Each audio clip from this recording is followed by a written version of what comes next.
Hi, my name is Anthea Hall, and I will be presenting the Japanese theater, No Theater, Bunraku Theater, and Kabuki Theater. Please, I apologize if I butcher these pronunciations, but I will be explaining the Asian notable and historical theatrical forms. So first off, I want to start off by explaining what does notable and historical theatrical forms mean.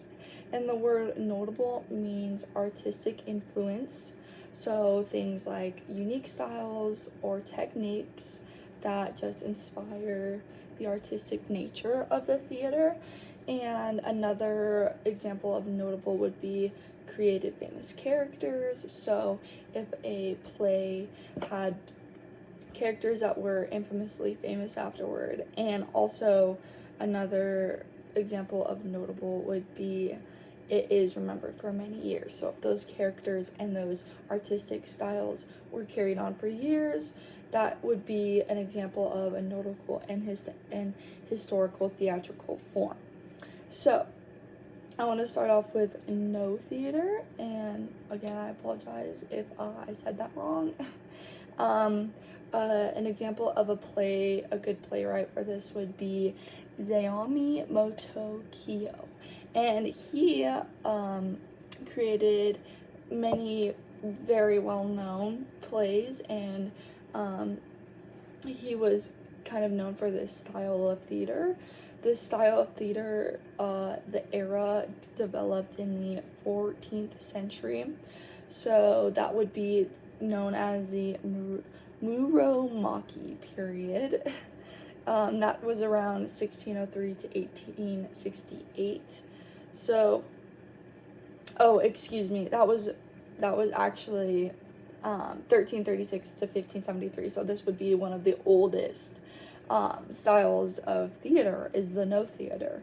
It is deeply influenced by Zen Buddhism, so a lot of religious lookouts, but also it was more about being good and good life lessons, things like that.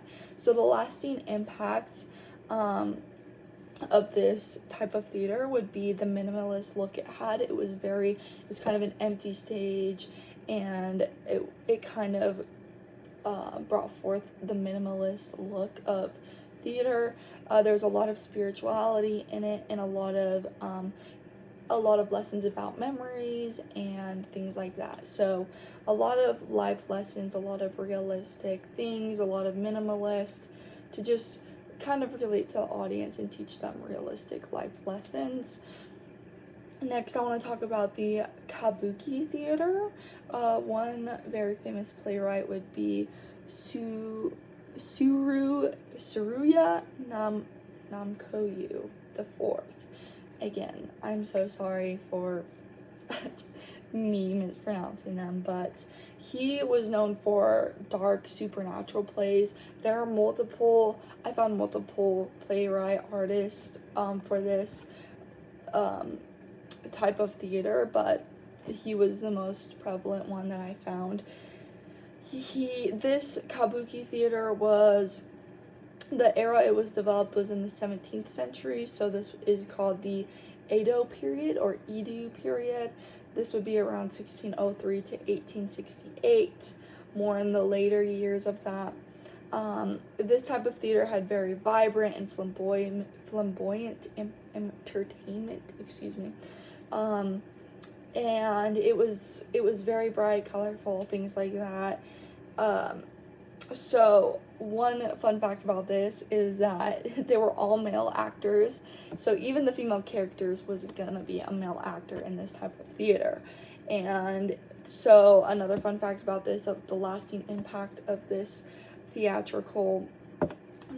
this type of theater is it actually influenced anime and a strong visual entertainment with costumes and makeup. It just had very strong visuals with this type of theater. So yeah, that's the most interesting one to me, and I was very interested to see the playwright person that I found. I was very interested to look at their types of entertainment. Even though it was dark and supernatural plays, it was still fell under this type of theater, the kabuki theater, that really had a strong visual entertainment. So the next one I want to talk about is the Bunraku. So this one is a famous playwright is Chikamatsu Monzamin. I'm so sorry, I tried my best.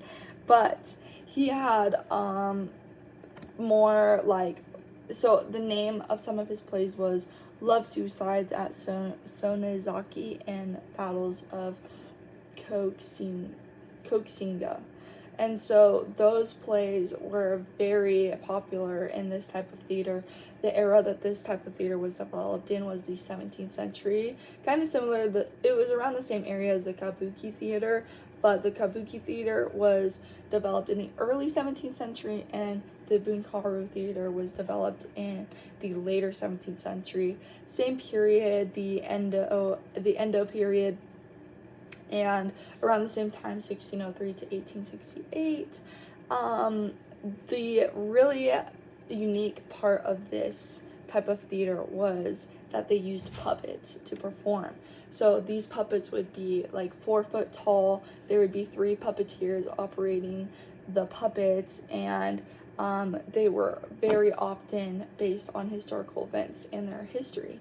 And so that is one of the lasting influences, lasting impacts of this type of play, is that it led a lot of storytelling, and it was very, very based off of historical events and lots of stories. And the puppetry as well kind of is very, that's what this is remembered off of, is it was based off of the puppets. And so, yeah, I will have lots of pictures to help explain and kind of have visuals in our minds about what this type of theater looks like.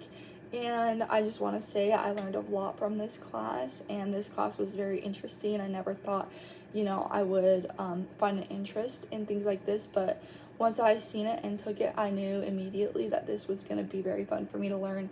And honestly, the Asian theater things that I have researched this far that has been my favorite thing that we've learned about, just how there are so many different kinds, and they're all very unique and very fun to learn about. So I will be looking more into the Asian historical and notable theatrical forms, and hopefully I can find some good plays to watch about it, because I think I would enjoy it.